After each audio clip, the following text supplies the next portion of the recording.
And a beloved fall tradition is being tested by one of the driest summers on record. Pumpkin patches across Maine are seeing crop shortages after weeks without steady rainfall. Our Leanne Stapleton went to Ricker Hill Orchards in Turner to see how their crops are being impacted. I've got Jeff Timberlake here with me. We're going to talk about drought and pumpkins. So what have you heard from pumpkin growers, so far this season about the drought? And we had that rainy start to the season. Yeah, the rainy start was a problem to them, but not so much in the pumpkins, the rainy start. It actually gave the ground wet and they got them growing. But as the summer went on, because anybody looks at a pumpkin knows it contains a lot of water, right, in order to grow and make it bigger.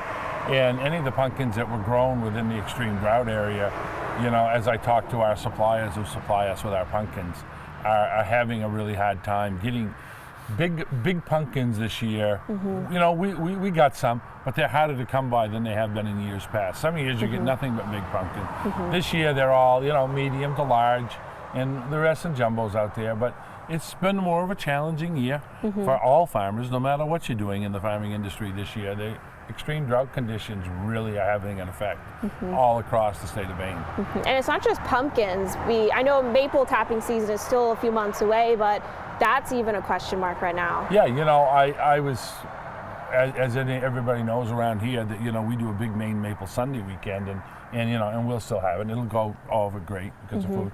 But how is maple production going to be? What is the drought doing that? The question we've asked is, how will the sugar content be? The tree's still going to suck up water in the spring, and it's going to create it, but you may have to boil more to get your syrup. But what is the sugar content? Because we like to have a high sugar content early in the year. It gives you a clearer, much clearer cider. I mean, much clearer syrup. Yeah, see, you got me to screw up now.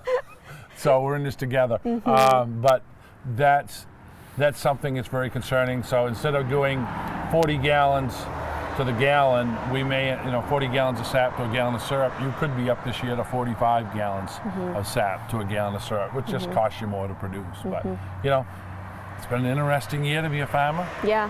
But by God, we're a hardy bunch, and we're going to keep going. All right. Well, thank you so much for that insightful commentary. Hardy for sure. Leanne Stapleton reporting there.